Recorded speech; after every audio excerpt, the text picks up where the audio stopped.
Em nosso estudo de hoje, é a lição 8 do livro Canais da Vida, tem por título Médium e Mediunidade. Apenas ligeiro símile da vida comum para salientar a importância da preparação do médium perante a mediunidade. No parque industrial, o automóvel é um prodígio de técnica. Peças trabalhadas com esmero, velocidade calculada, controle perfeito, previsão, favorecendo despesas mínimas, conforto na condução e ganho de tempo. Dentro da máquina, porém, está o motorista de cujo bom senso dependem a segurança e a paz dos viajantes.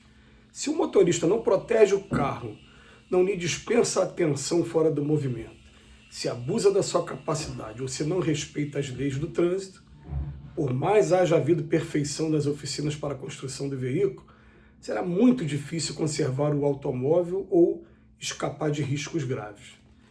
Na mediunidade, o ensinamento é o mesmo à luz do esclarecimento. A doutrina espírita é um prodígio de orientação e de apoio. Instruções claras, socorro constante, amparo na vida e diretriz exata para o aproveitamento integral das horas. No exercício da mediunidade, entretanto, está o médium de cujo bom senso dependem a harmonia e a bênção das manifestações espirituais. Se o médium não defende as próprias faculdades, se não estuda a fim de ampliar o próprio discernimento, se abusa de suas possibilidades, ou se não serve ao próximo na seara do bem, de modo a conquistar merecimento e valor nas relações entre as criaturas, por mais haja perfeição na doutrina espírita para assegurar o intercâmbio espiritual, será muito difícil conservar a mediunidade ou escapar de amargas experiências. Mais uma vez, a pedagogia do Emmanuel criando comparações para a gente. Ele fala, em primeiro lugar, do carro, da engenhosidade que tem hoje na construção de um veículo automotor que vem com manual de instrução, que raríssimas pessoas leem o manual de instrução do carro.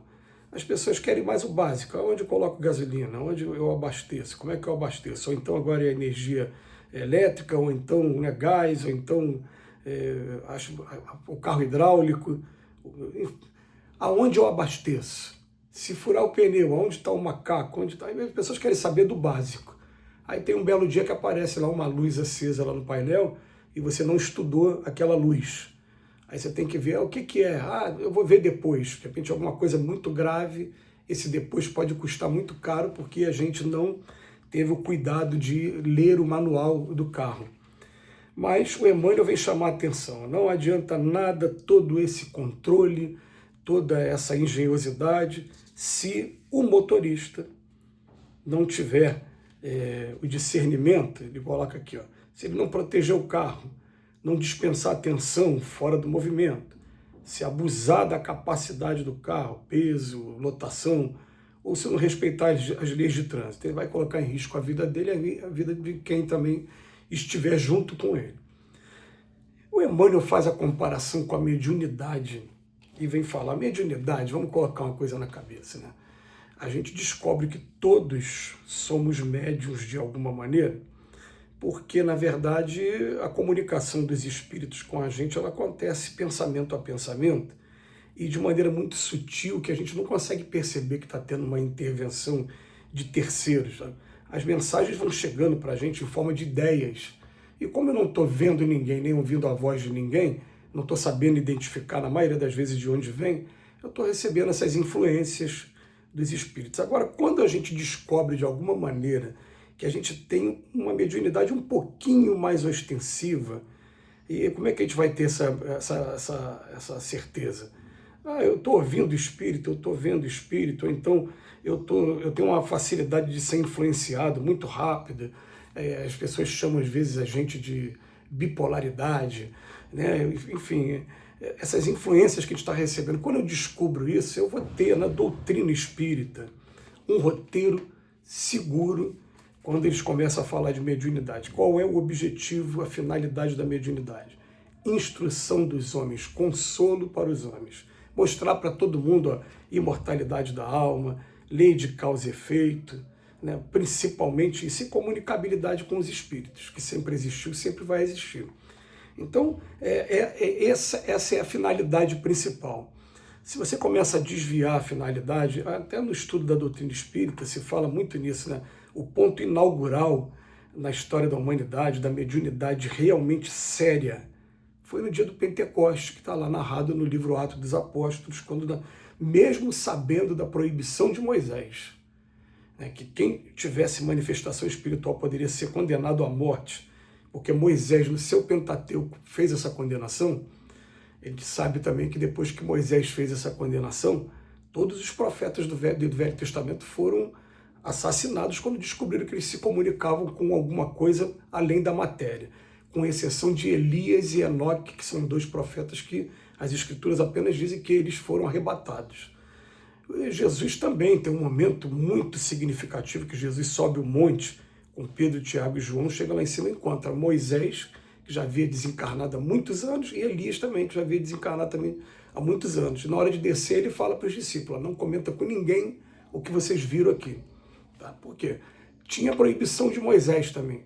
Na sentença de Jesus, diz também que ele estava sendo condenado por se comunicar com os espíritos. Mas quando chega no Atos dos Apóstolos, naquele livro escrito por Lucas, o 5º livro do Novo Testamento, ali tem um relato interessante: galileus muito humildes, que ficaram eles mal sabiam falar a própria língua, não sabiam escrever, eles ficaram 40 dias em jejum para poder se preparar para o feriado. Quando eles chegam no feriado, numa cidade que era a verdadeira Torre de Babel de hoje, é como se fosse uma Nova York, Paris, um lugar desse que recebe turista do mundo todo, eles de repente, de manhãzinha, tem uma influência espiritual. Tem gente que achava até que eles estavam embriagados, né? E eles começam a falar na língua da pessoa. Eu sou romano, ele vai falar em italiano. Eu sou grego, ele falou em grego. Ele nunca tinha estudado grego, nunca tinha estudado italiano. E começam a falar da Boa Nova. Ali, naquele momento, começa o uso da mediunidade de maneira correta, de maneira segura. Falava ali por quê? Porque é normal que quanto mais materializado o homem, materialista o homem, ele tem essa vontade de perceber um pouquinho os espíritos, você quer tirar proveito. Então essa coisa tirar proveito principalmente financeiro. Então essa coisa dos cartomantes, necromantes, sempre existiram. Vocês vão ver lá os oráculos na Grécia, no Egito, inclusive os que foram coibidos por Moisés aí, na época do judaísmo também. Mas, a partir dali, fala, a utilização correta da mediunidade é essa. Eu descobri que eu sou médium. O que eu vou fazer? Eu vou estudar para poder aprender como estabelecer a sintonia, como cortar a sintonia também, porque eu estou na minha casa, estou no momento de lazer, vou ficar recebendo influência. Eu tenho que estabelecer um limite também. A gente tem maneiras de cortar a sintonia. Uma espetacular minha, começar a tocar piano, eu esqueço de tudo e desligo de tudo. Ou então eu, por exemplo, assistir uma partida de futebol, assistir uma palestra espírita, eu perco totalmente a sintonia. Então tem maneiras da gente cortar a sintonia e mostrar, igual fala com um amigo, fala, agora está na minha hora de descansar, agora estou no meu momento de lazer. É um exercício que a gente vai fazendo aos poucos. Então a gente, para aprender a lidar com a mediunidade, a gente precisa estar estudando a doutrina espírita e utilizando da melhor maneira. Porque as pessoas às vezes vêm perguntar, como é que eu faço para desenvolver a mediunidade? E começa a se interessar, a fazer um trabalho desinteressado por alguém, que a mediunidade começa a aparecer, porque esse alguém tem espírito preocupado com ele e vai querer começar a te dar informações para você ajudar aquela pessoa. Pode ficar tranquilo. Agora, se ele não usa, não aproveita, não lê o manual, igual muita gente não lê o manual do carro, o que vai acontecer com ele? O Emmanuel, ele resume em duas coisas. Será muito difícil conservar a mediunidade, porque muitas das vezes uma coisa que foi dada como um presente para a gente vai ser retirada, igual a parábola do talento, que a gente não está sabendo utilizar e pode até se comprometer mais ainda, porque médium é médium 24 horas por dia. Então o médium tem que descobrir que tipo de espírito ele quer atrair. Se é aquele do sextor, da noitada, da balada, da farra, do vício, ou se é para uma coisa voltada realmente para o Cristo. Depois ele fala para a gente, né?